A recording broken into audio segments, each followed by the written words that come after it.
My dear student, with the name of Allah, the merciful, the beneficent. Hopefully, अब तमाम लोग खैरियत से होंगे.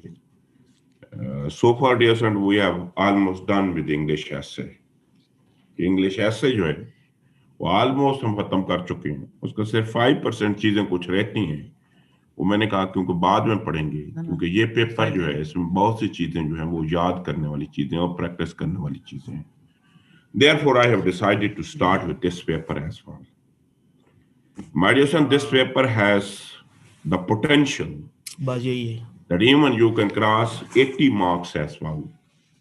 और ये CSS का एक आप समझे एक ट्रेंड है कि अगर कोई भी स्टूडेंट इन एनी 4 सब्जेक्ट किसी भी 4 सब्जेक्ट में अगर वो 75 क्रॉस कर जाए और बाकी तमाम के तमाम पेपर में बेशक उसके 40 मार्क्स आ जाएं, एवरेज मार्क्स आ जाएं, he or she can get the group of her desire as well. उसको उसकी मर्जी का ग्रुप मिल जाता है.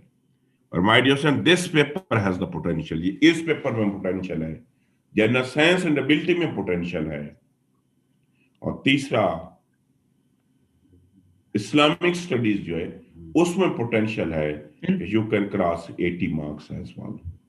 आपने देखा होगा इस दफा कि बहुत से लोगों ने 90, एक मेरा स्टूडेंट है, he has scored 93 in this paper. अब मुझे तो जो प्रेसी राइटिंग और रीडिंग कॉम्प्रिहेंशन से करते होंगे, इसका मतलब है उसकी वोकैबुलरी, उसकी करेक्शन, उसकी नरेशन, उसकी एनालॉजी, उसके pair of words, everything was perfect. तो इस पेपर पे आपने बहुत ज्यादा फोकस भी करना है और एफर्ट भी इसमें करनी है, क्योंकि इसमें पर्सनल एफर्ट ज्यादा है. अच्छा, अब इस पेपर का टाइटल पढ़ते हैं. इमीडिएट स्टूडेंट, जब हम इस पेपर का टाइटल पढ़ें तो this title indicate that basically the paper is consisted on 2 portions. ये टाइटल इंडिकेट करता है ये पेपर बुनियादी तौर पे 2 हिस्सों पे मुश्तमिल है. हम एक को कहते हैं grammar, and you know that grammar mean the rules of any language. और दूसरा इसका पोर्शन है कंपोजिशन. और डियर कंपोजिशन का मतलब होता है सेल्फ राइटिंग. कंपोजिशन का मतलब ये होता है कि अगर आपने कोई चीज पढ़ी है तो क्या अपने अल्फाज में उस चीज को आप लिख सकते हो या नहीं लिख सकते हो. So in basic way, my dear son, this paper is consisted on 2 portion. One is grammar and the second one is composition. अब ये देखते हैं कि why this paper has been added in CSS. My dear son, this paper is added in CSS in order to check the efficiency of this language.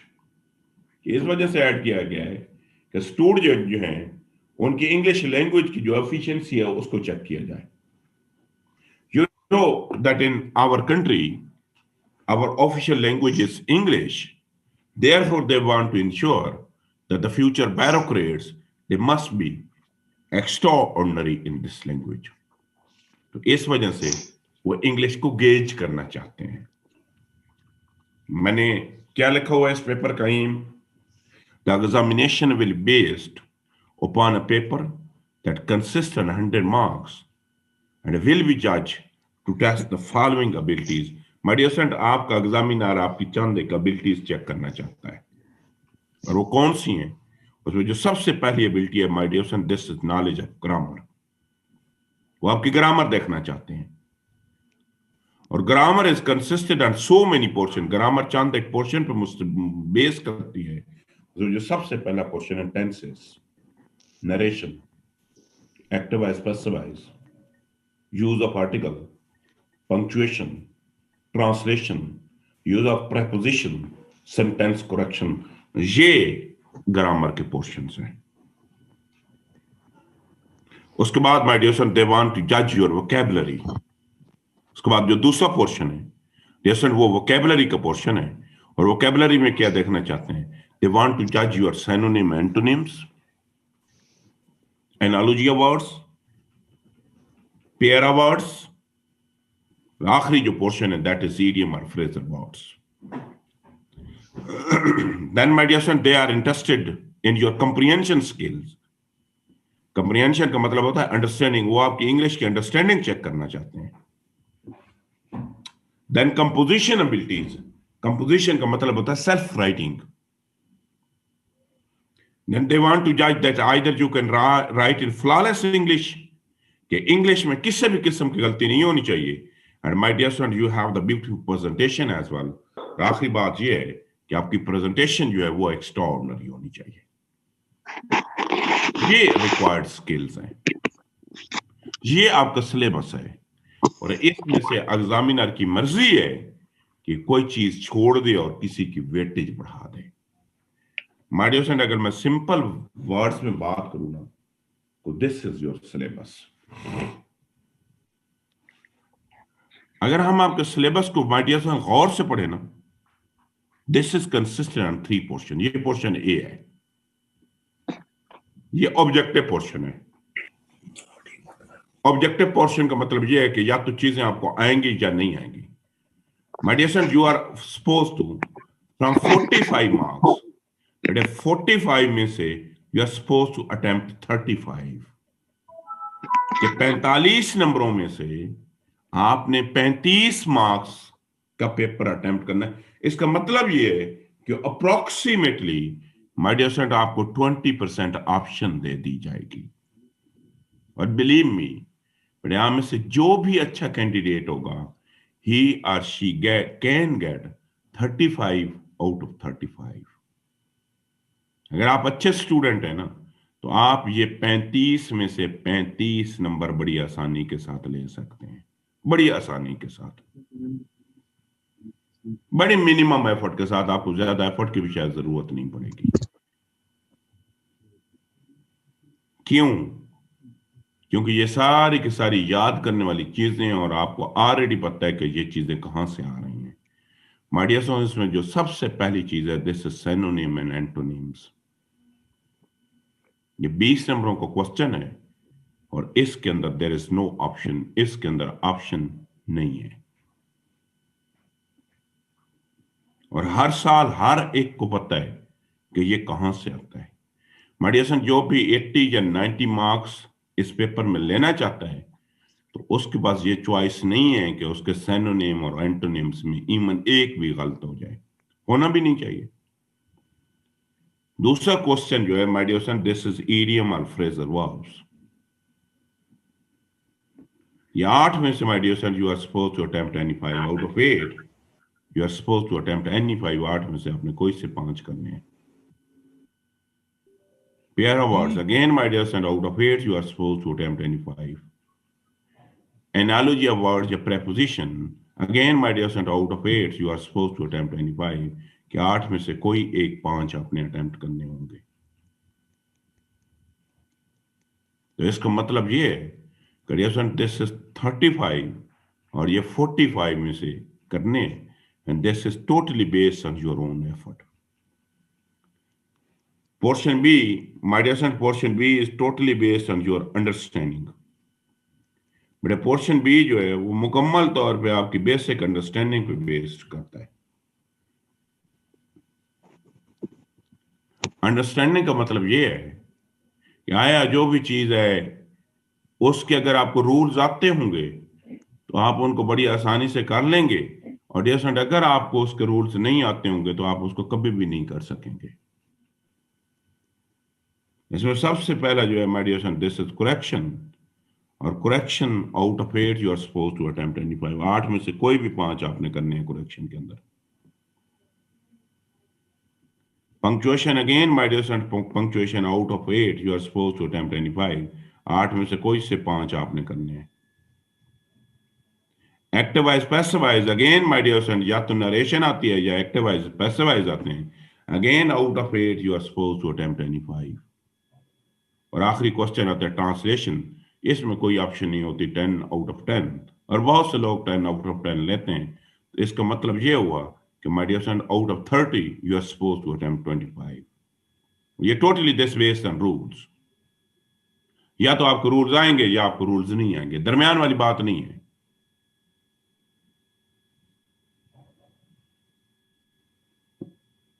और आखिरी जो portion है ना माय डियर फ्रेंड, ये मैं ये कहता हूं कि ये पहले दोनों को प्रैक्टिकल, ऊपर वाली थ्योरी है और उस थ्योरी का जो प्रैक्टिकल है वो आखिरी दो क्वेश्चन है। Reading comprehension 20 marks, precis 20 marks.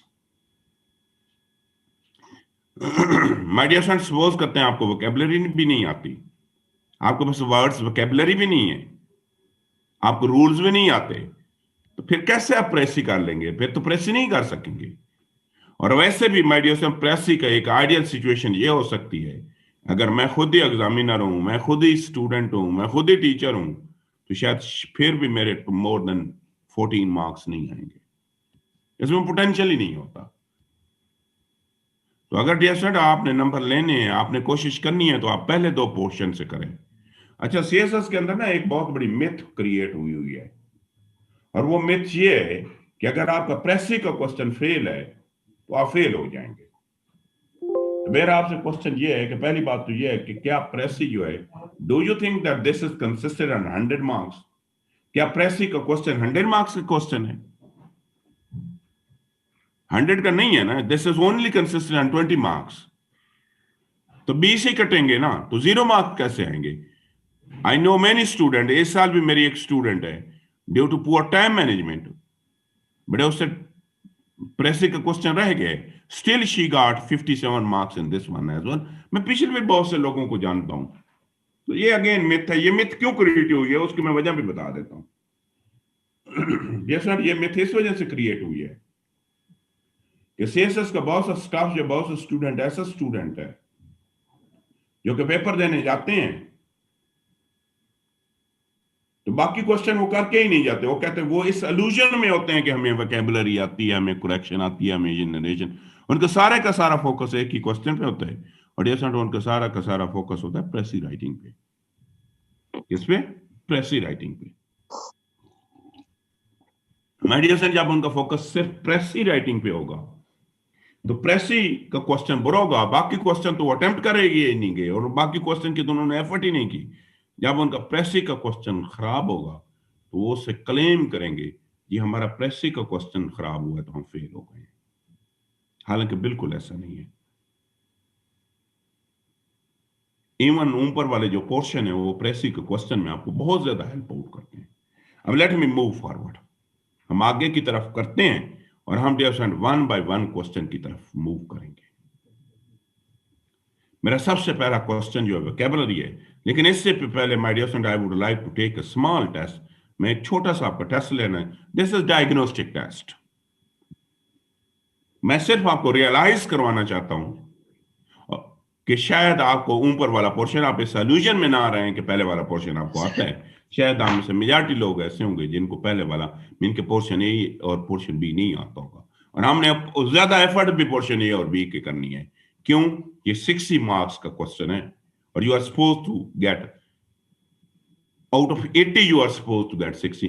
मैं कहता हूं 60 ना है, लेकिन 55 कंफर्म आपके इसमें मार्क्स आने चाहिए। मैंने कोशिश की है कि सीएसएस के पुराने पेपर्स के अंदर जो मुझे आसान तरीन क्वेश्चन मिले हैं वो मैंने यहां पे ऐड किए हैं, और मैं सिंपल ये जानना चाहता हूं कि आया ये पोर्शन, जो वोकेबलरी, ये जो आसान पोर्शन है वो आपको आता है या नहीं। पहला क्वेश्चन है, dear friend, if the oasis is sand, what is island? ये एनालॉजी है कि जो ओसिस और सैंड का रिलेशन है, आइलैंड का भी अगले वर्ड के साथ वही रिलेशन होना चाहिए। Question number 2 is use of preposition. Question number 3 is correction. Question number 4 is punctuation. Question number 5 is again narration. Question number 6 is pair of words. Question number 7 is idiom. और question number 8 जो है ना, ये उर्दू लिखा हुआ है, इसकी English translation करनी है। उर्दू में लिखा हुआ है कि इलामा इकबाल बाकायदगी से रोजा रखा करते थे। इलामा इकबाल बाकायदगी से रोजे रखा करते थे। जी साद बताएं। साद, आपने हैंड रेस किया, मैं सुन रहा हूं आपको।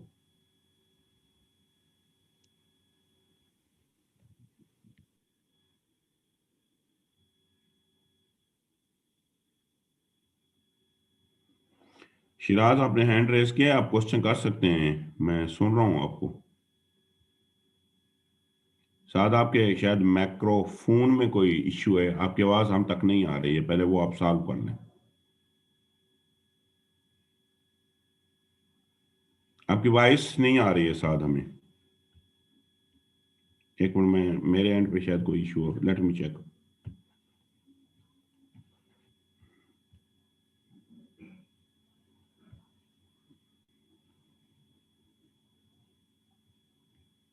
जी, आप साथ क्वेश्चन करें। अब मेरे एंड पे एक इशू था छोटा सा। जी, अभी आ रही है।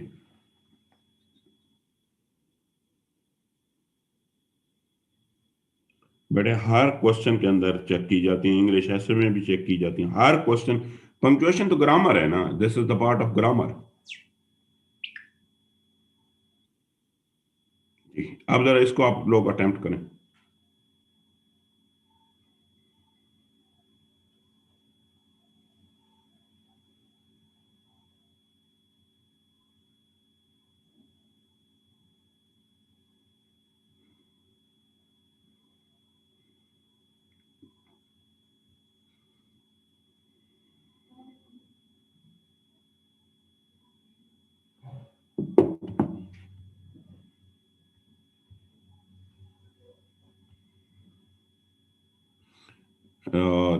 दानिश साहब, आपने इधर जवाब नहीं लिखना है। You are suppose to attempt this on your notebook. जी, साथ बताएं।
अच्छा, होपफुली तमाम लोगों ने डियर स्टूडेंट इसको अटेम्प्ट कर लिया होगा। अब हम जाते हैं इसके सोल्यूशन पे। और उससे आपको मैं कहता हूं कि मैंने कोशिश की है कि जो आसान तरीन मुझे पेपर मिले हैं ना, मैंने वो दिए हैं आपको। अगर ये भी आपके गलत हैं तो इसका मतलब ये है कि आपको जो वोकेबलरी वाला पोर्शन जिसमें नंबर आने चाहिए आपके, उसके नंबर अच्छे नहीं है। माय डियर स्टूडेंट, पहला क्वेश्चन जो है ना, वो है if the oasis is equal to sand. मैं थोड़ा सा एक्सप्लेन इसको कर देता हूँ कि ओसिस का मतलब होता है, dear student, this is the greenery that is surrounded by a desert. Greenery plus water mean कि ये ग्रीनरी होगी, वाटर होगा, और इसके इर्द रेत ही रेत होगी। और इस सारे कंसेप्ट को हम डेजर्ट बोलेंगे। इस पूरे concept is known same island होगी, बट ये this would be again island mean कि सैंड होगी, and that would be surrounded by a water. और इस सारे कंसेप्ट को या तो हम डेजर्ट बोलेंगे या सी, सॉरी, सारे कंसेप्ट को या तो ओशन बोलेंगे या सी। तो इसका जवाब ओशन नहीं हो सकता। अगर ओशन ठीक था तो इसका जवाब फिर सी भी ठीक होना चाहिए था। एक स्टेप आगे चले गए। दूसरा, my dear friend, he is victim of. Victim के साथ हमेशा ऑफ लगता है। I hope that my friend will die soon. बेटे ये होप नहीं आएगा, आई फियर आएगा, आई सस्पेक्ट आएगा, आई एम अफ्रेड आएगा। आप कभी ये सोच सकते हैं कि आप कहें कि मुझे उम्मीद है कि मेरे दोस्त की डेथ हो जाएगी। माय डियर फ्रेंड, लफ्ज दो किस्म के होते हैं, एक नेगेटिव वर्ड होते हैं, एक पॉजिटिव वर्ड होते हैं। The princess father, yes is not required, ये जो बाद में ऐसा आया हुआ है, this is not required. I said to him what did you eat yesterday. तो अगेन इसको हम लिखेंगे, I ask him what he had eaten the previous day. एक तो क्वेश्चन खत्म हो जाएगा और जो डेट था हैड में कन्वर्ट होगा। My dear friend, we have to allusion. एक विद ए के साथ है। जो ए के साथ होता है इसका मतलब होता है रेफरेंस। मतलब मैं कह सकता हूं कि Allama Iqbal poetry was full of allusion. हम इसको रेफरेंस कहते हैं या कोटेशन कहते हैं। और दूसरा अल्यूजन विद आई के साथ जो होता है, this is false impression. My dear friend, at large का मतलब, जो एट लार्ज ईडियम है ना, उसका मतलब बड़ा नहीं है, कि बड़ी तादाद नहीं है। उसका मतलब है अनकन्फाइंड, फ्री, आजाद। और आखिरी है, बेटे वो इल्हाम इकबाल की एक हैबिट को इंडिकेट किया जा रहा है, तो हम लिखेंगे Allama Iqbal use to. Use to का आना बहुत जरूरी है। अगर आप यूज टू नहीं लिखेंगे तो डियर फ्रेंड आपका सेंटेंस जो होगा वो गलत कंसिडर किया जाएगा। तो इल्हाम इकबाल यूज टू ऑब्जर्व भी लिख सकते हो, Allama Iqbal use to keep भी लिख सकते हो, Allama Iqbal use to obey भी लिख सकते हो, या ये भी लिख सकते हो Allama Iqbal use to fast regularly. अब जरा आप अपने नंबर लिखें कमेंट्स के अंदर, आपके कितने मार्क्स हैं। ईडियम्स में अगर डियर एक ईडियम गलत हो तो दोनों को गलत कंसिडर जरा करें। मैं क्वेश्चन बाद में लेता हूं, जरा आप कमेंट्स के अंदर अपने नंबर लिखें पहले।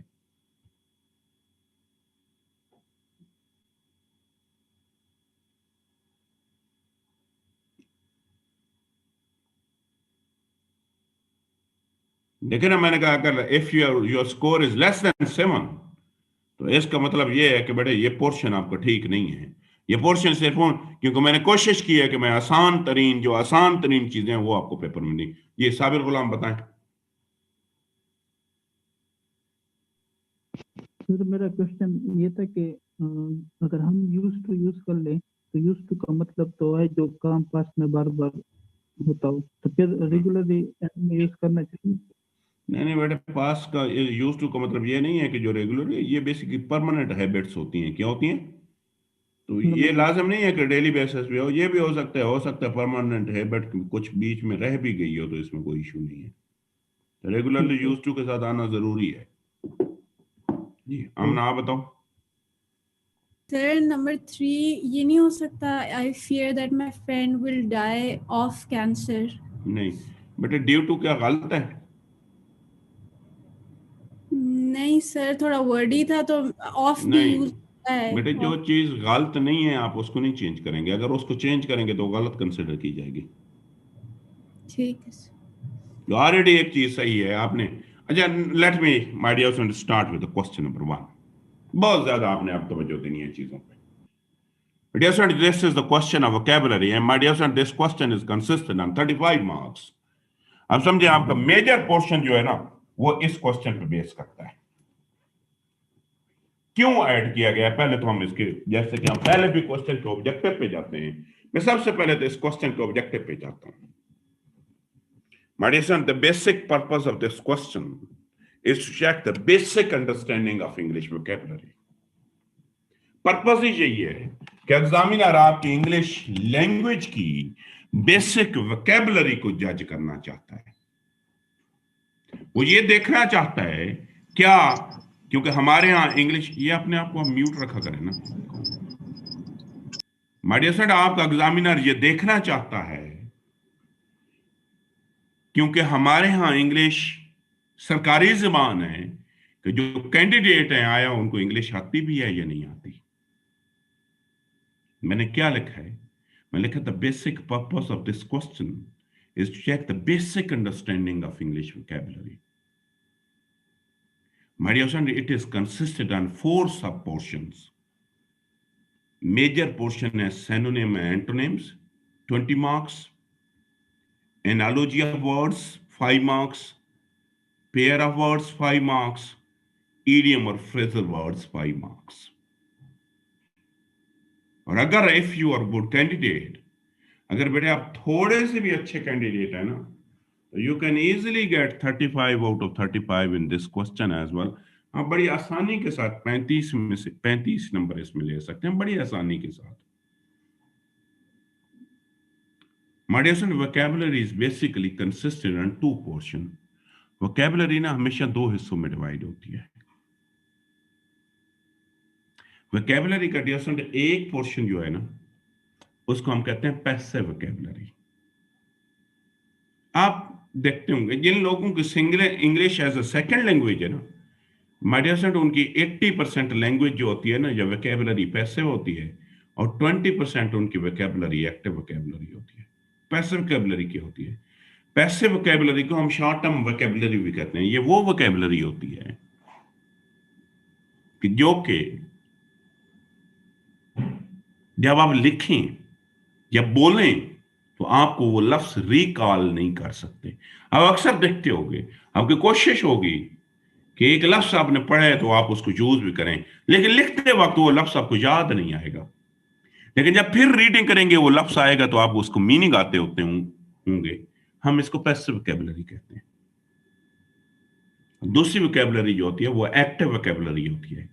एक्टिव वोकैबुलरी वो वोकैबुलरी होती है जिसके मीनिंग भी आते हैं और आप अपनी मीनिंग के स्पोकन और रिटन में यूज भी करते हैं. सीएसएस स्टूडेंट के लिए ऐसा नहीं होना चाहिए. उसकी 20% पैसिव वोकैबुलरी होनी चाहिए, 80% एक्टिव वोकैबुलरी होनी चाहिए. तो एग्जाम के अंदर दोनों का टेस्ट लिया जाता है. सीएसएस के पेपर के अंदर दोनों एडेड हैं. कैसे? माय डियर फ्रेंड, जब आपको कोई क्वेश्चन किसी की ऑप्शन दी जाती है, कि जब भी किसी क्वेश्चन की आपको ऑप्शन दी जाएगी तो माय डियर फ्रेंड आप समझे वो आपकी एक्टिव वोकैबुलरी होगी. कि अगर आपको ऑप्शन दी गई है ना, तो इसका मतलब है, सॉरी, ऑप्शन नहीं दी गई है तो वो एक्टिव वोकैबुलरी का टेस्ट है. और जब ऑप्शन आपको दी जाती है तो वो पैसिव वोकैबुलरी का टेस्ट होता है. मैं दोबारा बताता हूं, हम वोकैबुलरी को 2 हिस्सों में डिवाइड करते हैं. एक होती है पैसिव वोकैबुलरी. पैसिव वोकैबुलरी वो होती है जब हम लफ्ज देखें तो याद आ जाता है, अदरवाइज याद नहीं आता. हम अपनी राइटिंग में नहीं उन लफ्जों को लिख सकते. तो एग्जाम में भी ये ऐड की जाती है. एग्जाम में जब पैसिव वोकैबुलरी का जब भी टेस्ट लिया जाएगा ना, तो एग्जामिनर आपको ऑप्शन देगा. जैसे कि सिनोनिम और एंटोनिम्स और एनालॉजी ऑफ वर्ड्स जो है वो पैसिव वोकैबुलरी का टेस्ट है. और जैसे एक्टिव वोकैबुलरी वो वोकैबुलरी होती है जिसके अंदर आपको ऑप्शन नहीं दी जाती है. आपका पेयर ऑफ वर्ड्स और इडियम का टेस्ट जो है ना, वो एक्टिव वोकैबुलरी का टेस्ट है. So my dear friend, we have both. हमारे यहाँ एक्टिव वोकैबुलरी भी है और we have the passive vocabulary as well. अब आते हैं, सबसे पहले हम start, let me my dear friend start with this antonym और सिनोनिम्स कहां से आते हैं.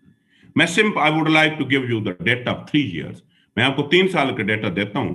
माय डियर फ्रेंड, इस साल बहुत से लोग हैं जिन्होंने 100 में से 93 मार्क्स लिए. तो इसका मतलब है 93 वाला वो कैंडिडेट होगा जिसकी वोकैबुलरी का एक भी लफ्ज गलत नहीं होगा. और क्यों नहीं गलत होगा? कि शायद उसने किसी ऐसी सोर्स से पढ़ा हुआ है कि जो सारे के सारे में पेपर में आए थे. फॉर एग्जाम्पल डियर फ्रेंड, 2020 के अंदर जो पिछला साल गुजरा है उसमें 20 out of 20 वर्ड्स, 20 में से 20 अल्फाज एक ही सोर्स से लिए गए हैं. कि सारे के सारे एक ही सोर्स से अल्फाज आए थे. 2019 के अंदर भी 20 out of 20 has been taken from the same, उसी सोर्स से जिससे 20 में उठाए गए हैं लफ्ज. 2018 में 17 word have been taken from this source. तो हर साल समझें हमारे यहां एक सोर्स है, हर साल एग्जामिनर लफ्ज जो है वहां से उठाता है. क्यों उठाता है इसकी भी मैं लॉजिक में चला जाता हूं. माय डियर स्टूडेंट, आपके जितने भी एग्जामिनर या कमीशन की एक मेंटेलिटी है, और कमीशन की मेंटेलिटी ये है कि बेटे ये मुमकिन ही नहीं है कि एक इंग्लिश का प्रोफेसर पेपर बना रहा है, वो लफ्ज लिखेगा और फिर उसकी 4 ऑप्शन या 5 ऑप्शन लिखेगा, मुमकिन ही नहीं है। इसी वजह से आप वन पेपर देखें ना, वन पेपर जो होते हैं अक्सर, जो सारे के सारे प्रीवियस पेपर से उठाए जाते हैं। अब ये सोर्स क्या है माय डियर सन? ये सोर्स है जीआरई इंटरनेशनल। हर साल आपके सिनोनिम एंटोनिम इसी किताब से आ रहे हैं, और जो मोर देन 80 स्कोर कर रहे हैं, इसका मतलब है उन्होंने इसको डी कोड किया हुआ है चीज को। जो भी शख्स इसको डी कोड कर लेगा वो इससे नंबर लेगा। जो भी बंदा इसको डी कोड कर लेगा वो इससे नंबर लेगा।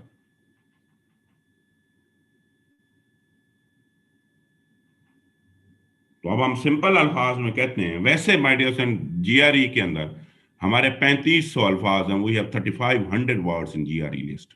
हमारी जीआरई लिस्ट के अंदर 3500 अल्फाज की एक लिस्ट है। मैं ये नहीं कहता कि आप 3500 अल्फाज को याद करें। इसके अंदर dear friend high frequency word हैं, या आप समझे चंद एक एक्सरसाइजेस दी गई हैं। मैं वो एक्सरसाइजेस अभी आपको दिखा देता हूं।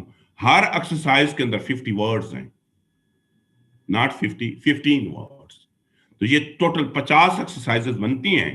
तो डियर फ्रेंड 50 को अगर मैं 15 से मल्टीप्लाई करूं ना, तो ये 750 वर्ड्स बनते हैं। आप समझे डियर फ्रेंड, हर साल इन 750 वर्ड्स जो हैं, आपका एग्जामिनर हर साल इन्हीं 750 वर्ड्स से आपके पेपर के अंदर जीआरई का पेपर देता है। या मैं आपके साथ शेयर कर रहा हूं, मैं ऑलरेडी आपके ग्रुप में माय डियर फ्रेंड ये शेयर कर चुका हूं, ये लफ्जों की लिस्ट। ये वो लिस्ट है, गालबन आपके साथ स्क्रीन पे शेयर हो गई होगी। माय डियर फ्रेंड ये वो लिस्ट है। ये देखें ना, पहला जो हमारी एक्सरसाइज है ये सिनोनिम्स की है, हमारी दूसरी जो है वो एंटोनिम्स की है, अगेन तीसरी हमारी सिनोनिम की है, फिर डियर फ्रेंड हमारे एंटोनिम्स की है। तो ये टोटल मिल के ना, ये माय डियर फ्रेंड आपकी टोटल 50 एक्सरसाइजेस बनती हैं। दैट टोटल 50 एक्सरसाइजेस बनती हैं हर साल। आप समझें कि बेटे यही 50 में से आपकी ये तमाम के तमाम वर्ड्स इन्हीं 50 से आ रहे हैं। तो हमारे टोटल कितने हुए? हमने किस चीज को करना है? मैंने बड़ा सिंपल कर दिया है। मैंने कहा हर साल ये जीआरई से पेपर उठाया जाता है। जीआरई में वैसे तो 3500 अल्फाज हैं, लेकिन उसके अंदर कुछ हाई फ्रीक्वेंसी वर्ड हैं। उन्होंने एक्सरसाइजेस दी हुई हैं, 50 एक्सरसाइजेस हैं, हर एक्सरसाइज में 15 वर्ड्स हैं। ये टोटल 750 वर्ड बनते हैं। तो हम ये 750 वर्ड्स करेंगे। और पिछले साल 2020 के अंदर, 2019 के अंदर 20 में से 20 अल्फाज इसी सोर्स से आए थे। अब चलते हैं, कभी कभार क्या करता है जैसा आपका एग्जामिनर 2-3 अल्फाज जो है ना वो लोकल एनटीएस से उठा लेता है।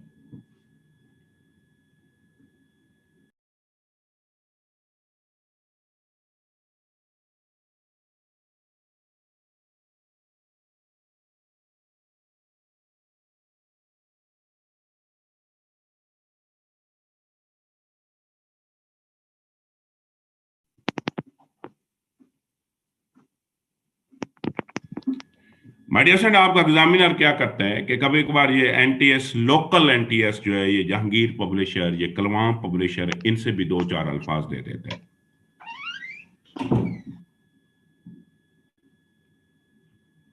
वैसे तो इनके अंदर ये जहांगीर की ले लें, करवां की ले लें, किसी और की ले लें, ये 500 वर्ड्स हैं इनकी जो वोकैबुलरी की लिस्ट है। लेकिन उन 500 में से भी आप समझें बेटे 450 वर्ड्स जो है ना, या आप कहें कि मेजॉरिटी वर्ड्स जो हैं वो जीआरई इंटरनेशनल से उन्होंने कॉपी पेस्ट की हुई है। तो इस वजह से एनटीएस लोकल को आप छोड़ भी दें तो कोई इशू नहीं है, छोड़ भी दें तो बेहतर है। वो 50 जो लफ्ज है वो मोस्टली आते भी नहीं है। आगे आते हैं कॉमन यूजेज वर्ड। तो हर साल डियर ये भी एक वोकैबुलरी का रूल है कि 2-4 अल्फाज जो हैं वो बड़े कॉमन यूजेज वर्ड आ जाते हैं। फॉर एग्जांपल पिछले साल एक लफ्ज आया हुआ था एसे, ये एसे राइटिंग जो है, उससे 4 साल पहले लफ्ज आया हुआ था कंप्रीहेंशन। तो कॉमन यूजेज वर्ड्स भी आते हैं। लेकिन इसके बाद जो मेन सोर्स है ना डियर स्टूडेंट, ये रीडर डाइजेस्ट है। शायद आप में से कोई स्टूडेंट जो है वो रीडर डाइजेस्ट पढ़ता होगा। ये मेरा ख्याल है सबसे पहली मैगजीन ये है। और ये जो अभी प्रोफेसर जो सीएसएस के पेपर चेक करते हैं ना 1970s या 80s वाले, उस वक्त इंटरनेट तो था नहीं। उस वक्त सिर्फ जो एक अच्छी मैगजीन इंग्लिश में आती थी वो रीडर डाइजेस्ट आती थी। और आपको पता है हम हमेशा कहते हैं कि ओल्ड हैबिट डाई हार्ड। तो जिन लोगों को जिसकी वैसे पढ़ जाए ना, एडिक्शन हो जाए रीडिंग की, तो उसी चीज को सारी जिंदगी पढ़ते रहते हैं। तो रीडर डाइजेस्ट का एक बेसिकली चैप्टर है कि वो है, उसको नाम उन्होंने दिया है वर्ल्ड पावर का। उसमें क्या होता है कि इस हफ्ते चंद एक अल्फाज आएंगे और अगले हफ्ते डियर उन अल्फाज के मीनिंग आ जाएंगे। मीन के इसमें 10 अल्फाज आएंगे नवंबर में, दिसंबर में पिछले 10 अल्फाज के मीनिंग आ जाएंगे और अगले 10 अल्फाज वो ऐड कर देंगे। तो ये भी होता है रीडर डाइजेस्ट के अंदर। तो इस साल के टोटल जो बनेंगे ना रीडर डाइजेस्ट, साल के आपको पता है 12 और हर में 10 अल्फाज आते हैं, तो ये 120 अल्फाज बन जाते हैं। ये भी आपने जरूर याद करने हैं, क्योंकि कभी कभार मैं बता रहा हूं, कभी कभार ये भी हो सकता है कि 20 आउट ऑफ 20 ये रीडर डाइजेस्ट से अल्फाज एग्जामिनर आपके पेपर में दे दे। ये बड़े इसकी प्रोबेबिलिटी है, इसके चांसेस हैं कि 20 आउट ऑफ 20 हो सकता है ये सारे के सारे उठा के आपके एग्जामिनेशन में ये चीजें दे दे। ये भी हो सकता है, बड़ी पॉसिबिलिटी है। तो ये रीडर डाइजेस्ट के अल्फाज जो है मैं अगले चंद दिनों तक ये भी आपके ग्रुप के अंदर शेयर कर दूंगा। तो अब हमने टोटल क्या कहा कि 750 आपने जीआरई याद करनी है और 120 वर्ड्स जो हैं आपने रीडर डाइजेस्ट के याद करने हैं। अगर इन दोनों चीजों को कर लें तो आई एम डेड श्योर, मैं इंशाल्लाह इस चीज पे श्योर हूं कि आप 20 आउट ऑफ 20 तो शायद मैं नहीं कहूंगा, लेकिन मोर देन 18 वर्ड्स जो है ना बड़ी आसानी के साथ आप कर लेंगे, बड़ी आसानी के साथ। अब करना आपने क्या है, आपने चंद एक चीजें करनी है। सबसे पहली चीज ये है कि डिसेंट कायनात में कोई भी ऐसा वो इंसान नहीं है जो किसी चीज को पहली दफा पढ़े और उससे पहली दफा चीज याद हो जाए।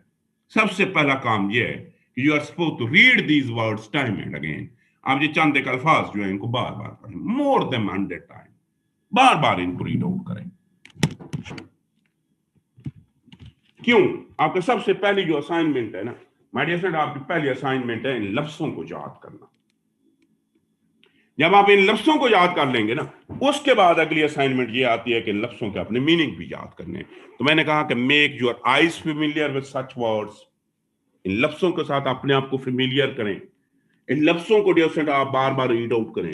आप जितनी दफा इन लफ्जों को रीड आउट करेंगे तो आप समझे बेटे आपकी ये हैबिट जो है डेवलप होनी शुरू हो जाएगी। उसके बाद सेकंड स्टेज में आपने क्या करना है माय डियर फ्रेंड, आपने लफ्जों को याद करना है और इनके मीनिंग्स को भी याद करना है। आपने लफ्जों को याद करना है और दूसरे स्टेज में डियर फ्रेंड आपने लफ्जों के मीनिंग्स को भी याद करना है। हमने सिर्फ इन लफ्जों को नहीं याद करना, आपने डियर फ्रेंड इन लफ्जों के मीनिंग्स को भी याद करना है। और तीसरी ऑप्शन क्या है कि डियर फ्रेंड ये भी करना है, मीनिंग आप जब याद हो जाएंगे ना, कभी कभार एग्जामिनर ये भी करता है कि नीचे जो ऑप्शन वर्ड है वो उसको चेंज कर देगा। कैसे चेंज कर देगा? फॉर एग्जांपल मैंने एक वर्ड लिखा है ऐसे, उसके अंदर 4 ऑप्शन है। पहली अटेम्प्ट की है, दूसरी कंपोज की है। तो एग्जामिनर ये भी कर सकता है कि ऐसे का मतलब तो अटेम्प्ट होता है, अटेम्प्ट को छोड़ दे, कंपोज का सिनोनिम टॉप पे लिख दे, उस ऐसे को छोड़ दे, ऐसे को निकाल दे, उन पर लिख दे सेल्फ राइटिंग। तो इस वजह से जो 4 नीचे वर्ड्स ऑप्शन हैं माय डियर फ्रेंड, आपने जो ऑप्शनल वर्ड्स हैं उनके मीनिंग भी आपने याद करने हैं। तो ये 750 वर्ड्स नहीं रहेंगे, ये 2800 अल्फाज हो जाएंगे। मैं दोबारा बताता हूं, हमने सबसे पहला काम ये करना है, आपने लफ्जों को याद करना है और इसका बेस्ट वे ये है कि रीड देम लाउडली, आप उनको ऊंचा ऊंचा पढ़ें। आपने देखा है कि ये जो लोग हाफिज कुरान होते हैं ये ऊंचा ऊंचा पढ़ते हैं। क्यों ऊंचा ऊंचा पढ़ते हैं? कि इस वजह से ऊंचा ऊंचा पढ़ते हैं क्योंकि ये डबल इनटेक ले रहे होते हैं। और डबल इनटेक का मतलब ये है कि वो सुन भी रहे होते हैं और सुनने के साथ साथ जो सिर्फ वो देख भी रहे होते हैं। तो read them loudly, remember words and their meaning. आप लफ्जों को भी याद करें, उनकी मीनिंग भी याद करें। And yes remember optional words and their meaning as well. आपने ऑप्शनल वर्ड्स को भी पढ़ना है और यस ऑप्शनल वर्ड्स के साथ साथ आपने उनके मीनिंग्स को भी पढ़ना है। ठीक हो गया। उसके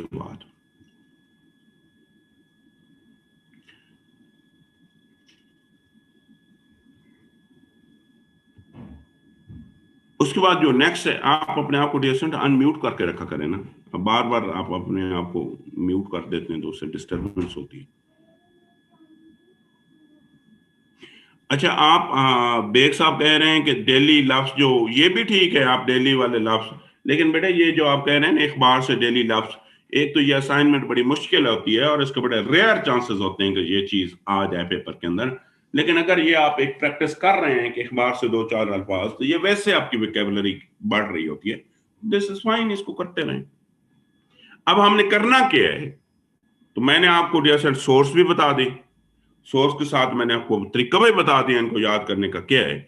ऑन नेक्स्ट ट्यूसडे, आज भी ट्यूसडे है, अगले ट्यूसडे को डेसन ये जीआरई की पहली 15 एक्सरसाइजेस जो हैं, मैं इनका आपसे रिटन टेस्ट लूंगा। मैं 50 मार्क्स का टेस्ट लूंगा, जिसमें 25 मार्क्स जो होंगे वो सिनोनिम्स ही होंगे और 25 वर्ड्स ही एंटोनिम के होंगे। और इसके अंदर जो पासिंग मार्क्स होंगे, आउट ऑफ 50 45 पासिंग मार्क्स होंगे। मैं दोबारा बता देता हूं, मैंने जो से नेक्स्ट ट्यूसडे को ये जो आज जीआरई आपके साथ में शेयर करूंगा, इसकी पहली फास्ट 15 एक्सरसाइजेस का मैं आपसे टेस्ट लूंगा। Let me move forward. मेडिएशन next मेरा जो क्वेश्चन है वो क्वेश्चन है पेयर ऑफ वर्ड्स का। अब आपने एक चीज नोट की होगी कि सीएसएस के अंदर सिर्फ एक ही क्वेश्चन है जो हर साल रिपीट होता है, वो क्वेश्चन है जैसे पेयर ऑफ वर्ड्स का। कभी आपने सोचा ये क्यों रिपीट होता है? चले पहले तो मैं आपको पेयर ऑफ वर्ड्स को डिफाइन करता हूं कि ये पेयर ऑफ वर्ड्स होते क्या हैं। My dear student, in English when a two words has very close spelling और very close pronunciation, they are known as a pair of words. कि जब इंग्लिश के अंदर दो अल्फाज की बहुत ज्यादा क्लोज प्रोनाउंसिएशन हो या क्लोज स्पेलिंग हो, तो इनको हम पेयर ऑफ वर्ड्स कहते हैं।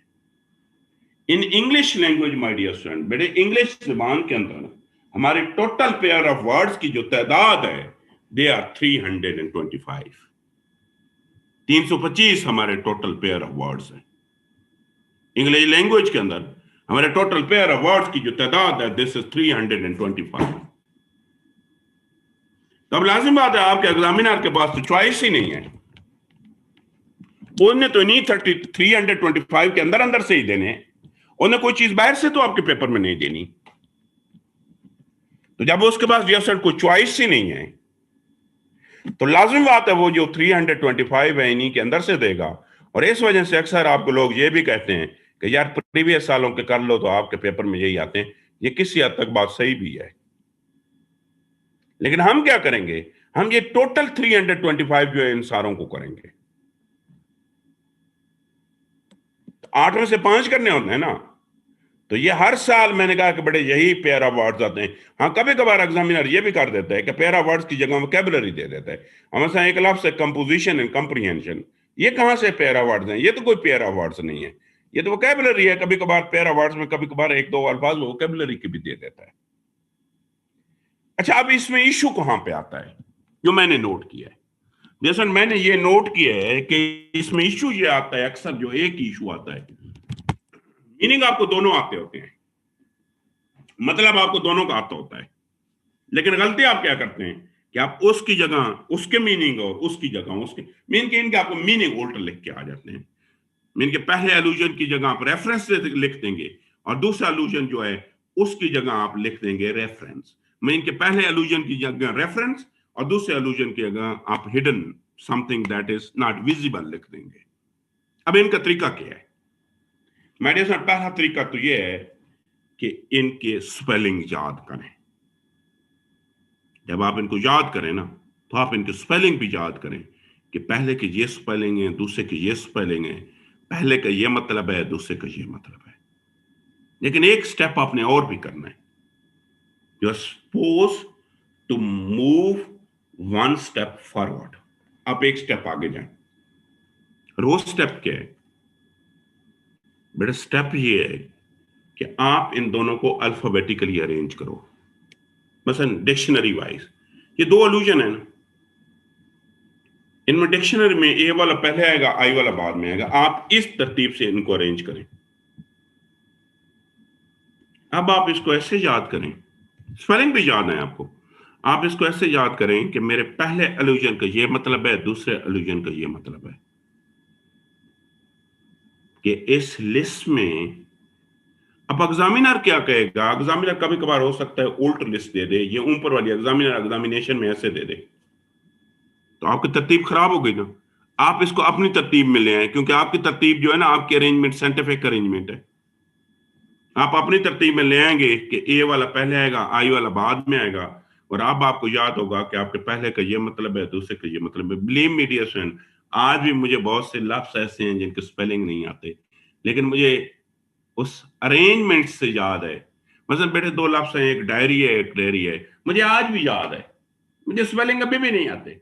मुझे पता है कि जिन जो इस लिस्ट में पहला वर्ड है दैट इज मिल्क रिलेटेड, और इसमें जो दूसरा लफ्ज है दैट इज बुक रिलेटेड। चले हम इनको लिखते हैं। एक है डायरी, DAIRY, ये मिल्क रिलेटेड है ना, और दूसरा डायरी, ये बुक रिलेटेड है। तो मैंने कहा एग्जामिनर इनकी जो भी लिस्ट कर दे, एग्जामिनर इसको DI को पहले लिख दे, DA को बाद में लिख दे। मेरी तो एक साइंटिफिक अरेंजमेंट है ना, मेरी तो अल्फाबेटिकली अरेंजमेंट है। तो मैंने क्या कहा कि इसमें जो इश्यू आता है कि हमें ये कंफ्यूज हो जाते हैं कि पहले का क्या मतलब है और दूसरे का क्या मतलब है। तो डियर फ्रेंड, हमने इनको क्या किया है, तो हमने अब इनको जो याद करने का एक मेथड बनाया है, डियर फ्रेंड, हमने इनको याद करने का मेथड ये बनाया है कि हम आइंदा क्या करेंगे।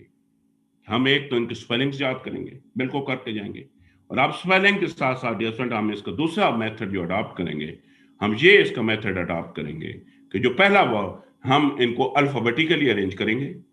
और वैसे जो मैंने इन सारे 325 को एक जगह इकट्ठा किया है माय डियर फ्रेंड, मैंने इनके सेंटेंस, और मैं आपको ये भी एडवाइस करूंगा कि आप इनके सेंटेंसेस याद करके जाएं।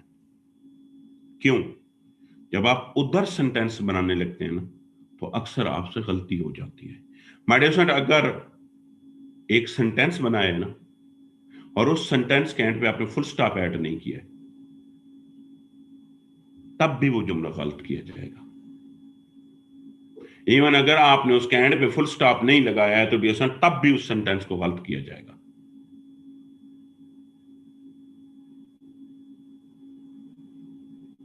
तो इस वजह से आप बेटे वहां बनाने की कोशिश करेंगे ना, तो आप कोई ना कोई गलती कर आएंगे, छोड़ आएंगे। तो उससे इस वजह से मैंने तमाम के तमाम इन 325 को इकट्ठा किया है, इनको अल्फाबेटिकली अरेंज किया है। तो आपने दो रट्टे लगाने हैं। पहला रट्टा इनके स्पेलिंग का लगाना है, और दूसरा रट्टा ये लगाना है कि पहले का ये मतलब है, दूसरे का ये मतलब है। देन आपने अपने पेपर में इनको लिख के आना है। मैं आपको ये वर्ड्स की फॉर्म भेजूंगा। वर्ड्स की इस वजह से भेजूंगा कि अगर आप चाहते हैं कि सेंटेंस चेंज करना है, तो you may change this sentence as well. वैसे अगर पूरी भी क्लास एक ही जुमला लिख के आ जाएगी ना, तो तब भी आप फेल नहीं होंगे, क्योंकि इसके अंदर डियर ये नहीं देखा जाता कि आपने क्वालिटी ऑफ सेंटेंस नहीं जहां पे देखी जाती, या सेंटेंस का खाली ये देखा जाता है कि आपका सेंटेंस सही है या गलत है। तो अगले सैटरडे को, सो नॉट सैटरडे, ट्यूसडे को, आज मैं अगेन एक पेयर ऑफ वर्ड्स की भी आपको लिस्ट भेज रहा हूं, और अगले ट्यूसडे को मैं आपके इस लिस्ट में से जो फर्स्ट 100 पेयर ऑफ वर्ड्स हैं, इनका भी टेस्ट लूंगा। ये भी 20 मार्क्स का, जब 30 मार्क्स का टेस्ट होगा। मैं दोबारा बता देता हूं, मैंने कहा कि डियर पेयर ऑफ वर्ड्स आपके हर एग्जामिनेशन का एसेंशियल पार्ट है। चाहे वो PMS का एग्जाम हो, चाहे वो CSS का एग्जाम हो। कभी ये 5 मार्क्स के आते हैं, कभी ये 10 मार्क्स के भी आते हैं। PMS में अक्सर 10 मार्क्स के होते हैं, जुडिशरी में अक्सर ये 20 मार्क्स के भी आ जाते हैं। My dear friend, pair of words का मतलब ये होता है कि when two words has very close spelling और pronunciation, they are known as a pair of words.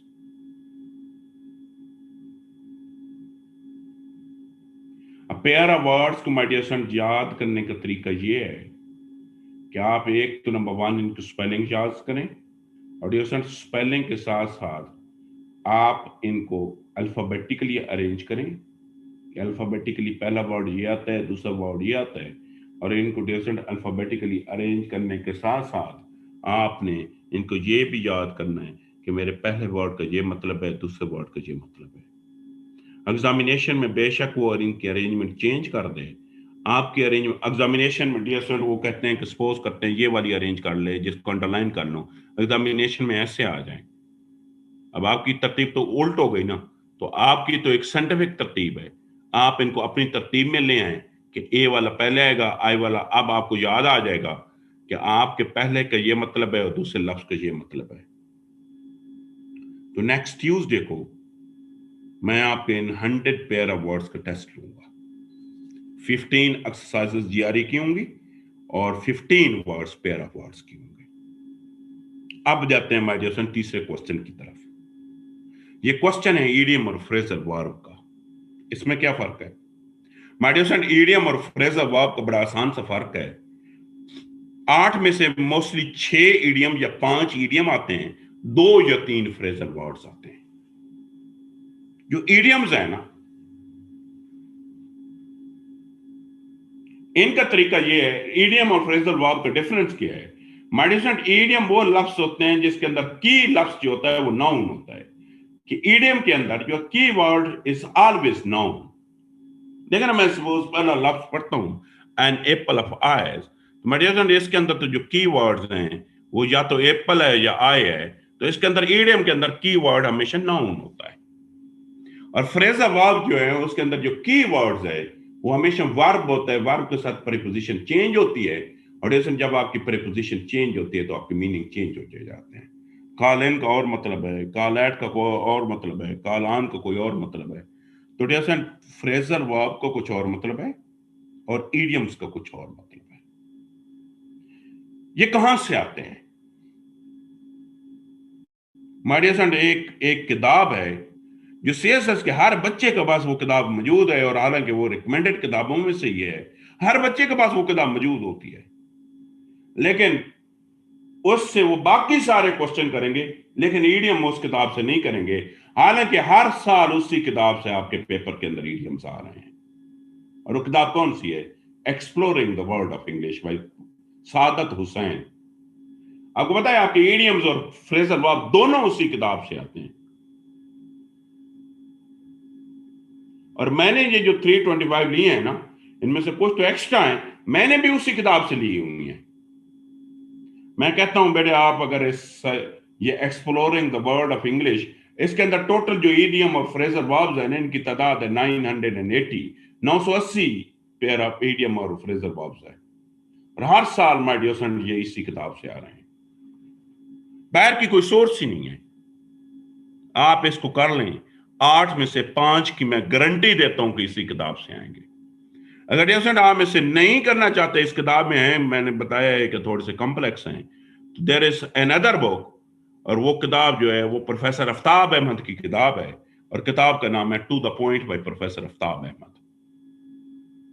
उस किताब से भी इसको कर सकते हो, लेकिन अगेन उस किताब से हार्डली 2 से 3 to 4 आते हैं। तो मेरी एडवाइस यही है कि आप जो exploring the world of English Saadat Hussain की किताब है, आप वहां से ये करें। इनका भी टेस्ट मैं नहीं ले रहा हूं, इस वजह से इसका टेस्ट नहीं ले रहा हूं क्योंकि पहले हम उनको खत्म करेंगे फिर, लेकिन आप अपने तौर पे exploring the world of English से इसको याद करना शुरू कर लें। माय डियर फ्रेंड, मेरा जो तीसरा क्वेश्चन इसका है वो है that is analogy of words. मैं पहले तो इसके ऑब्जेक्टिव पे जाता हूं कि ये सीएसएस के पेपर में क्यों दिया गया है। This is your mental training, believe me, ये आपकी मेंटल ट्रेनिंग है। ये क्यों दिया गया है my dear friend? This has been added in order to check your concentration level. आपकी तवज्जो, आपकी कंसंट्रेशन को चेक करने के लिए ये क्वेश्चन दिया गया है, क्योंकि इस क्वेश्चन के अंदर आपका हर आंसर आपको सही लगता है। आपके एक एक आंसर जो है ना, एवरी आंसर सीम्स करेक्ट।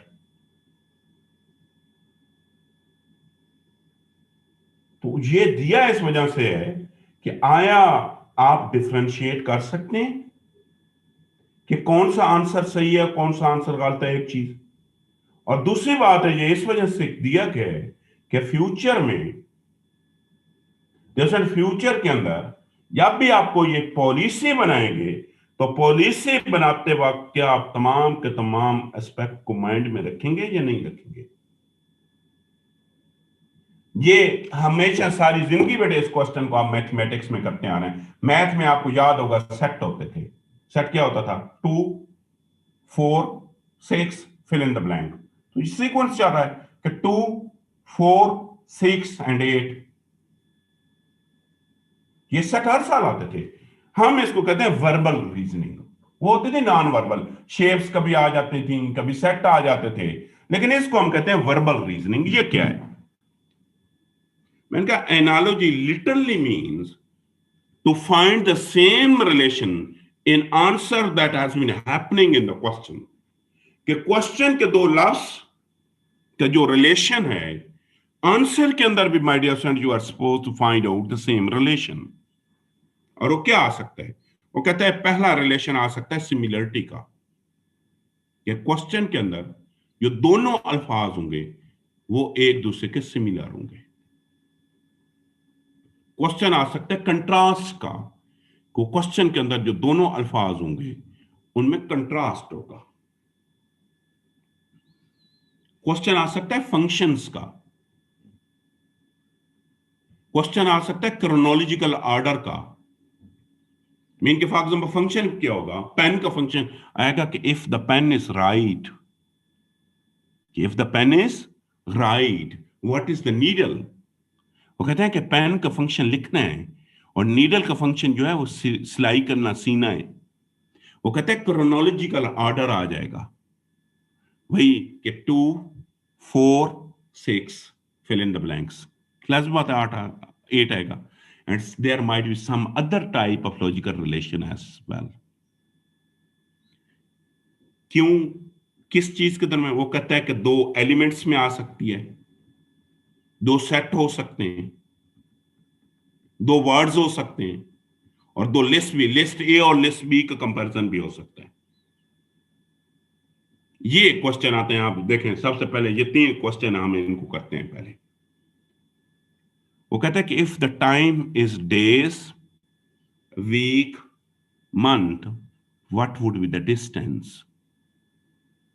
वो कहता है कि अगर टाइम को हम डेज, वीक और मंथ में काउंट करें तो फिर डिस्टेंस क्या चीज होगी? कौन सी ऑप्शन सही है? आपने अपने पास सिर्फ लिखना है, हम दूसरे को कर चुके हैं, छोड़ देते हैं। वो कहते हैं if the line is row or. देखो ना, ऊपर 2 सेट दिए हैं, नीचे 2 वर्ड्स दिए हैं। मैंने कहा सेट भी आ सकते हैं, वर्ड्स भी आ सकते हैं, कॉलम भी आ सकते हैं। वो कहते हैं if the line is row or what would be, the नीचे वाला रिलेशन क्या होगा? और क्वेश्चन नंबर 4 पूछ रहा है, वो कहता है if the clot is blood, नीचे वाला आंसर क्या है? हम इन तीनों के जरा आंसर लिखें, फिर मैं बताता हूं आपको आंसर, और आपको हर आंसर इसमें सही लगेगा।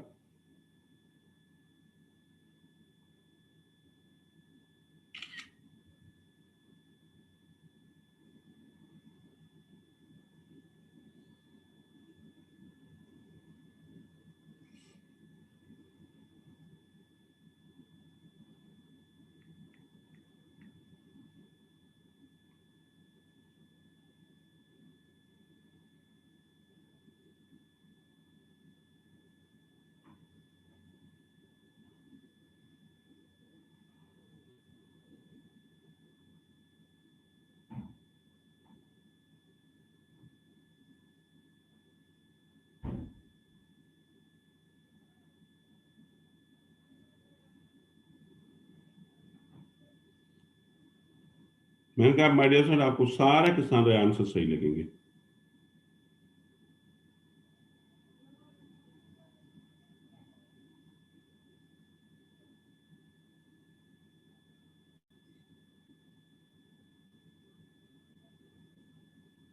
मैं जरा इसको एक्सप्लेन करता हूं बेटे। ये जो है ना, एक डेज, वीक, मंथ, ये एक ऑर्डर कर रहा है। ये डिसेंडिंग ऑर्डर है या असेंडिंग ऑर्डर है, कि मिनिमम से मैक्सिमम की तरफ मूव कर रहे हैं। तो इस वजह से पहला आंसर तो नहीं ठीक हो सकता, दूसरा भी नहीं ठीक हो सकता। तो ये ऑर्डर है कि if meters minimum, then kilometer, then distant miles. ये लाइन रोर, ये बड़े साउंड का रिलेशन है कि शेर की आवाज को धाड़ना कहते हैं उर्दू में, रोर का मतलब धाड़ना होता है। स्नेक स्लीदर, ये कौन सा रिलेशन है? Snake is animal, again slider है उसको फिजिकल मूवमेंट, आवाज नहीं है इसकी। स्नेक के चलने को स्लाइडर बोलते हैं। गोट इज ब्रीड, ये बिल्कुल ठीक है, वो कहता है कि बकरी जो है मिनाती है, तो बी आंसर होगा। लेजर्ड क्रॉल, ये भी फिजिकल मूवमेंट है। और एलिफेंट टास्क, ये उसके बॉडी के ऑर्गन के एक पार्ट है। अब माय डियर फ्रेंड, ये वर्स रिलेशन है। वो कहता है ब्लड जो है पड़ा रहता है ना तो ऑटोमेटिकली क्लॉट कर जाता है, सो ब्लड इज क्लॉट। क्या वाटर इंक बन जाता है? नहीं बनता। मिल्क कर्डल हो जाता है, ये ठीक है कि मिल्क जब पड़ा रहता है तो खराब हो जाता है। तो डियर फ्रेंड, एक जगह आपने ऊपर वाला देखा कि वो एक ऑर्डर था, नीचे आपने देखा कि वाइस का रिलेशन था, और तीसरा हमने उनके फंक्शन को देखा कि उनके तीसरा जो था दैट इज द फंक्शन। तो ये आते हैं आपके एग्जाम में। और दिस इज मेंटल ट्रेनिंग्स।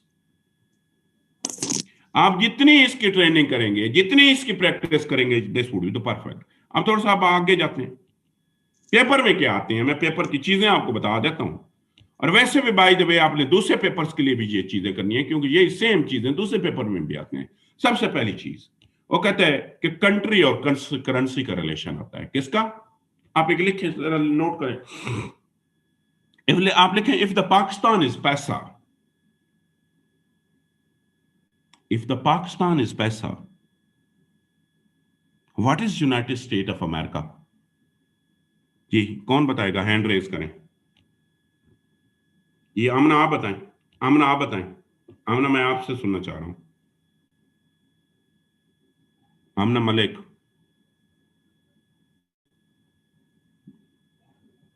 जी एहतशाम आप बताएं, एहतशाम मैं आपको सुन रहा हूं। जी साद आप बताएं।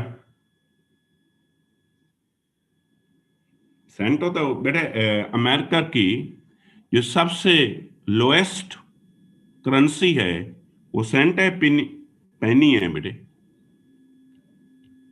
ठीक है। देखो पाकिस्तान की मैंने जो लोएस्ट करेंसी है वो बोली है, इफ द पाकिस्तान इज, और अगर मैं बोलता कि Pakistan rupees, then America is dollar.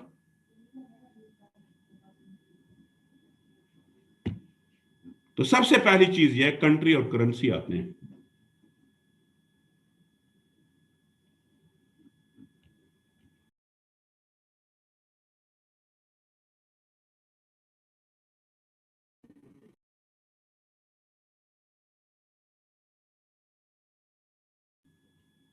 दूसरी चीज माय डियर स्टूडेंट, आपको इंस्ट्रूमेंट और मेजरमेंट पेपर में आते हैं। क्या चीज?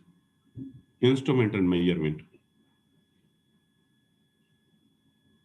वो कहेगा था if the ammeter is current, what is speed? तो स्पीड को जो that is speedometer. Dear student, आपकी क्वांटिटी और यूनिट्स आते हैं, हर साल आते हैं क्वांटिटी और यूनिट्स। आपको यूनिट और ग्रुप्स आते हैं। वो कहेगा if the human being is society, what is fish? कि इंसान मुआशरे में रहता है, फिश के जो इकट्ठी रहते हैं that is known as a shoal.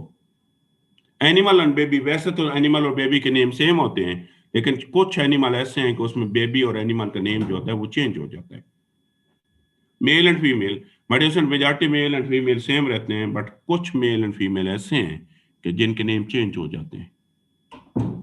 Animal and movement, ये हर साल आता है। ये जरा लिखें, इफ द ईगल, चले ईगल को भी छोड़, इफ द चीता या tiger is to run, what is the rabbit? मैंने क्वेश्चन लिखा, क्वेश्चन पेपर में आएगा कि इफ द चीता या टाइगर इज टू रन, बेटा रैबिट के दौड़ने को क्या कहते हैं? वो भी रन करता है। ये आमना बताएं आप। Sir hop. जी वो हॉपिंग करता है। वो फिर आप उसका, रैबिट रनिंग नहीं करता, वो जंप लगाता है छोटे छोटे, हॉपिंग कहते हैं। देन क्या आएगा? एनिमल एंड देयर साउंड, ये पिछले साल भी आया हुआ है। वो पूछेगा इफ द क्रॉ इज कॉ, what is the rain? Rain की जो साउंड होती है हम उसे पैटर बोलते हैं। यूनिट एंड क्लास, वो कहेगा कि if the cup is crockery, what is the table? You know the table is furniture. Unit and home, वही अगेन पूछेगा if the human being is house, what is the cow, what is the horse, horse जहां रहते हैं उसको stable बोलते हैं। Game and venue, वो कहेगा if the skating is ring, what is cricket, cricket is pitch. अच्छा एक मिनट और चीज पूछेगा, वो पूछेगा if the table tennis is table, what is the hockey. बताएगा हम इसे, हॉकी के लिए क्या होगा, ग्राउंड, ग्रास, या कुछ और होगा। My dear turf. Son, grass नहीं आएगा बेटे, आजकल हॉकी ग्रास में तो नहीं खेली जाती। Turf, turf. जी टर्फ आएगा।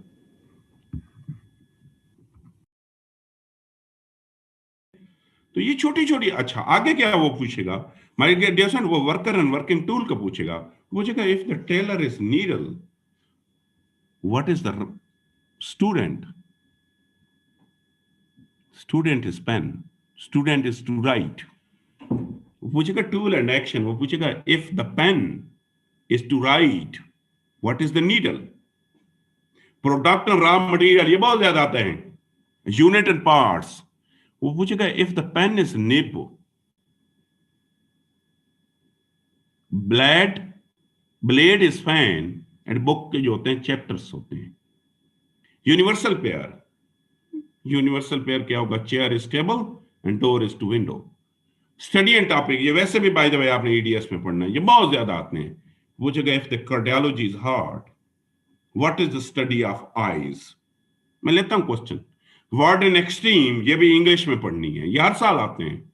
Word and synonym, word and antonym, worker and working place. ये by the my dear friend, ये वैसे भी पढ़नी है। फॉर एग्जांपल मैं एक एग्जांपल देता हूं बेटे, कंट्री और करेंसी जो है ना, ये हर साल एक करंट अफेयर के अंदर क्वेश्चन आता है, और सबसे ज्यादा जो आते हैं ये मिडल ईस्ट वाले आते हैं। ये instrument and measurement, quantity and unit, universe, unit and group, ये एवरीडे साइंस में ये चीजें वैसे भी आपने पढ़नी है। एनिमल एंड बेबी आपको पढ़ने पड़ेंगे, ये इंटरनेट से डाउनलोड कर लें, वैसे तो सेम रहते हैं, चांद एक के नेम मुख्तलिफ हैं। मेल फीमेल हमेशा सेम रहते हैं, सिर्फ चांद एक हैं, जैसे कि हॉर्स के लिए मुख्तलिफ है। एनिमल एंड मूवमेंट पढ़ लें, एनिमल एंड साउंड पढ़ लें, नेट से उठा लें। यूनिट एंड क्लास इसको छोड़ दें, कॉमन सेंस है। यूनिट एंड होम पढ़ लें। गेम एंड वेन्यू आपको वैसे पता होता है। वर्कर एंड, तो ये बहुत सी चीजें हैं जो कि आपने बाकी पेपर्स में भी पढ़नी है।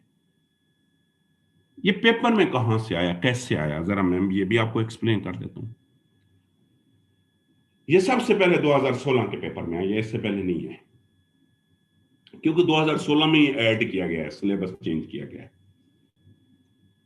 क्योंकि किसी किताब में मौजूद नहीं था, तो एग्जामिनर ने इसको गूगल किया। उन्होंने कहा एनालॉजी एंड इट्स एक्सरसाइजेज, जो गूगल में पहली एक्सरसाइज निकली ना, वो आपके पेपर में दे दी। और अगली दफा भी यही किया 2017 में, उसी वेबसाइट से उठा के। वो आज मैं आपको वेबसाइट भेजूंगा, उसमें अप्रोक्सीमेटली कोई 100 एक्सरसाइजेज हैं। आपने उन एक्सरसाइजेज को कर लें। गलत करोगे ना, वो ऑनलाइन एक्सरसाइजेज हैं, तो रीजन भी बताएगा क्यों गलत है। तो ये है मेंटल ट्रेनिंग। आप एक एक्सरसाइज करोगे, दो करोगे, तीन, आपकी एफिशिएंसी का लेवल बढ़ता जाएगा। तो हम जरा एक्सरसाइजेस करते हैं। दिस इज टेस्ट नंबर 1, जरा इसको करें, बड़ा गौर से करना है, एक एक चीज को देख रहे हैं, जरा अटेम्प्ट करें इसको।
अच्छा डियर स्टूडेंट, अब हम ना इनको वन बाय वन देखते हैं। पहला लफ्ज जो है ना वो है अराइवल। माय डियर स्टूडेंट, किसी भी चीज का फिजिकली आना जो होता है ना वो अराइवल होता है, और फिजिकली जाना जो होता है दैट इज डिपार्चर। तो बेटे लाइफ तो जॉब नहीं हो सकता ना, लाइफ तो एक जनरल फिनोमेनन को बोलते हैं। So this is birth and death. Birth आना होता है और डेथ जाना होता है। Question number 2, elbow is arm, बेटे वो उसके बॉडी ऑर्गन की बात कर रहे हैं, पार्ट्स की। So the knee is leg. Next बेटे उसके function, car use to run on road, and train जो होता है that use to run on track. Baiting hook जो होता है ना बेटे किसी भी चीज को प्रिपेयर्ड करना, प्रिपेयर्ड करना, वो कहता है बीडिंग हुक इज फिशिंग, तो दिस इज एमिंग गन या लोडिंग गन या फायरिंग गन। तो मेडिसिन जो गन को प्रीपेयर्ड किया जाता है दैट इज लोडिंग गन। अगर बीटिंग हुक की जगह होता ना इफ द थ्रोइंग हुक तो then this is aiming gun होता, और अगर होता ना हिटिंग हुक तो then this is firing gun होता। तो प्रिपेयर्ड करना, beat mean prepared. Medicine violence is activity, melancholy is mood। अब जरा टेस्ट 2 करें, इसको करें जरा। अगेन एक एक चीज को गौर करना है, एक एक चीज पे। आप इधर आंसर ना लिखा करें ना आमना, आपने अपने पास करना है सारों ने।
अब जरा इनको अटेम्प्ट करते हैं।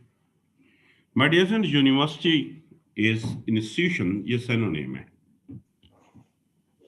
और mayor is dear friend council man. Official तो सरकारी होता है। ऑफिशियल बेटे गवर्नमेंट सर्वेंट जो होता है उसको ऑफिशियल कहते हैं। तो मायर is council man. Grass grow किस पे करता है? सॉइल पे। एंड सीवीड जो होता है डियर फ्रेंड ये वाटर के अंदर ग्रो करता है। Medicine truthfulness is code. कि जब आप अदालत जाते हैं तो वहां एक ही चीज का ख्याल रखा जाता है कि you are suppose to speak truth. और ये क्लीनलीनेस जो होता है ना, ये बाथरूम की होती है। बेटा रेस्टोरेंट की जो होता है ना, आप हाइजीनिक कहते हैं, क्या कहते हैं, फलां जगह जाना है, फलां की फूड बड़ी हाइजीनिक है। वॉशरूम के मतलब कहते हैं कि क्लीनलीनेस है या नहीं है। मेडिसिन एग इज फिश और plant is seed. Success is failure, ये एंटोनिम्स हैं दोनों के। और कंप्रीहेंड जो है ना, इसका जो एंटोनिम है that is miss interpret. Phonology is a study of phonemes is known as phonology, and the study of rain is known as embryology. ये इसका आंसर है। अब 1 मिनट पहले आप क्वेश्चन कर लें, इसके बाद मैं एक और टेस्ट लेता हूं जिन जिन के क्वेश्चंस हैं, और ये वो आपने पहले क्वेश्चंस कर लें। डन डियर सेंड हम मूव। जी जो लिस्ट में पहले नाम पे हैं आप क्वेश्चन कर लें। जी करें क्वेश्चन जो भी करना चाह रहे हैं।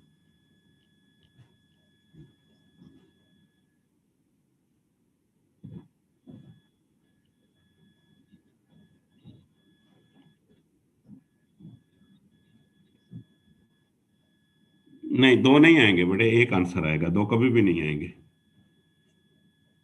वो दो देगा ही नहीं। अच्छा, कभी कभार खुदा न खास्ता ऐसी कोई चीज आ जाए तो फिर आप उसमें देखेंगे कि नियरेस्ट वन कौन सा है, कि उनमें नियरेस्ट वन कौन सा है। अच्छा जी, नेक्स्ट क्वेश्चन है अपना उमैर का। जी उमैर बताएं।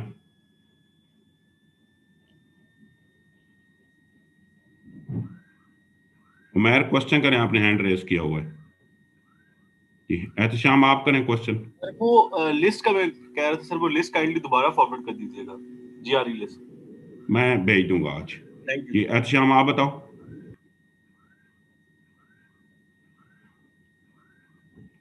अच्छा आप डियर फ्रेंड, मैं दोबारा क्वेश्चन लेता हूँ। अब ये एक छोटा सा टेस्ट है, ये 5 मार्क्स का है। इसमें से पासिंग मार्क्स 5 है। जिनके 5 में से 5 सही होंगे वो पास होगा, अदरवाइज कोई अपास नहीं होंगे। करें जरा इसको। और ये मेंटल ट्रेनिंग है, मैं बार बार कह रहा हूं कि आप जितनी भी इसकी प्रैक्टिस करेंगे, this is the practice that will make you perfect.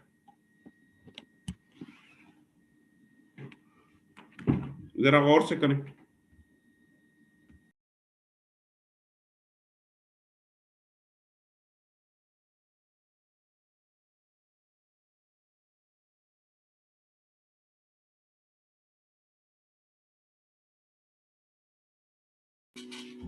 Sir वो स्लाइड नहीं शो हो रही सर, टेस्ट वाली। आपने फर्स्ट पेज सर शेयर किया हुआ है।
अच्छा, आप जैसे हम इसके सोल्यूशन पे जाते हैं।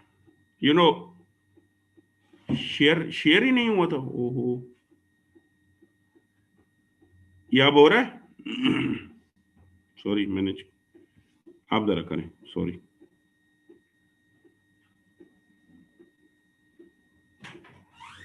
ठीक है, 5 मिनट है, इसको कर ले। ठीक है, सॉरी।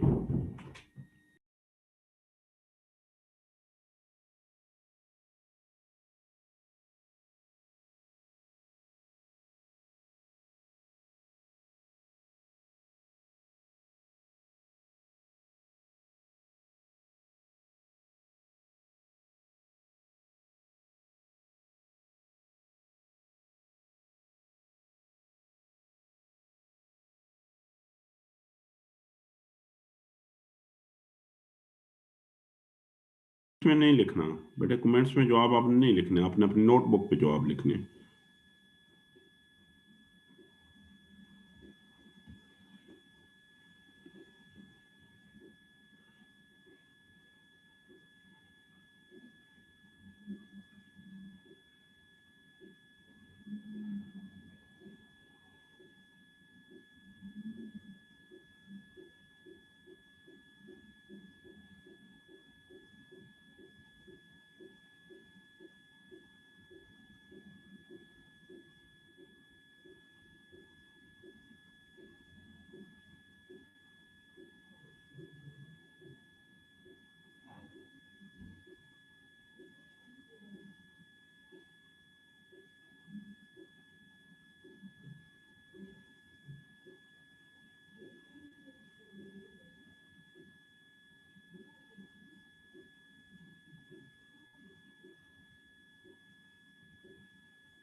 होली तमाम लोगों ने कर लिया होगा। चलें, अब हम इनके सोल्यूशन की तरफ जाते हैं।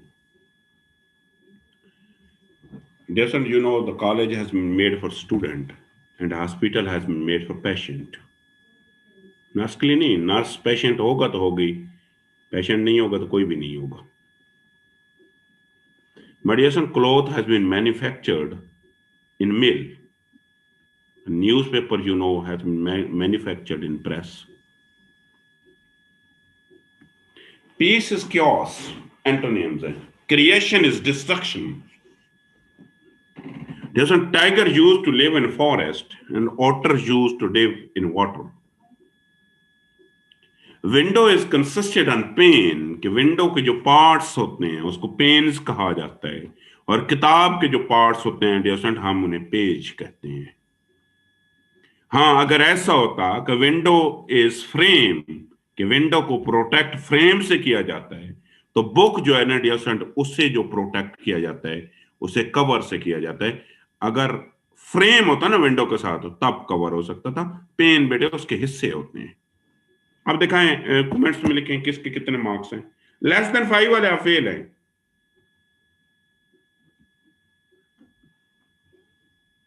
ये 4 इज फेल बेग साहब।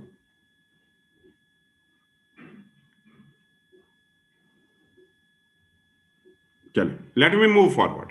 हम एक और टेस्ट लेते हैं। ये जितनी आप इसकी प्रैक्टिस करेंगे, प्रैक्टिस आपको परफेक्ट बना देगी। ये जरा टेक्निकल है, इसमें 6 मैंने दिए हैं, इनको जरा अटेम्प्ट करें। एक आप जरा ज्यादा तवज्जो से, आप थोड़ा सा मुश्किल की तरफ मैं जा रहा हूं।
जी कर लिया, अगर किसी ने नहीं किया तो हैंड रेज करें। तो इसका मतलब तमाम लोगों ने कर लिए। अच्छा my dear son, let me start from very first one. बेटे पहले के अंदर ना रीजन, ये अगला जो है ना SFBTPO, ये कोई लफ्ज नहीं है, ये एक ऑर्डर है कि आर के बाद एस आता है, ई के बाद एफ आता है, ए के बाद बी आता है। तो इस तरीके से थिंग के बाद वाले अगले लफ्ज होते हैं कि टी के बाद आपको होता है यू आता है, एच आई होता है, आई जे होता है, एन ओ होता है और के के बाद एल आता है। Medicine human use the hand और बर्ड जो होते हैं वो अपनी बीक यूज।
Hello.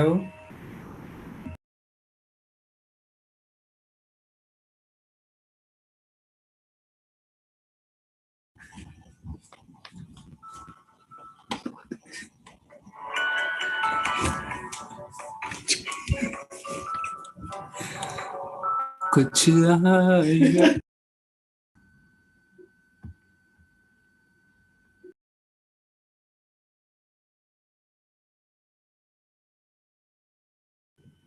सॉरी मेरे यहाँ नेट जो था, इंटरनेट डिस्टॉर्शन हो गई थी। आप मुझे सुन रहे हैं सारे? अच्छा ठीक है। और आखिरी जो है पीस, पीकॉक इंडिया का एनिमल है नेशनल, और बियर जो है that is national symbol of Russia. तो ये इसके आंसर्स थे। जरा आप मार्क्स लिखें, आपके नंबर लिखें अपने। अब देखें ना, आप में से मेजॉरिटी के अगेन ये 4-5 एक्सेप्टेबल नहीं है, सिर्फ 6 एक्सेप्टेबल है। तो मैं आपको एक लिंक भेज रहा हूं माय डियर फ्रेंड, उस लिंक को आप सारी की सारी एक्सरसाइजेस कर लें, या वो सारी की सारी एक्सरसाइजेस कर लें तो चीजें मेरे ख्याल आपकी बहुत ज्यादा बेहतर हो जाएंगी। ठीक हो गया?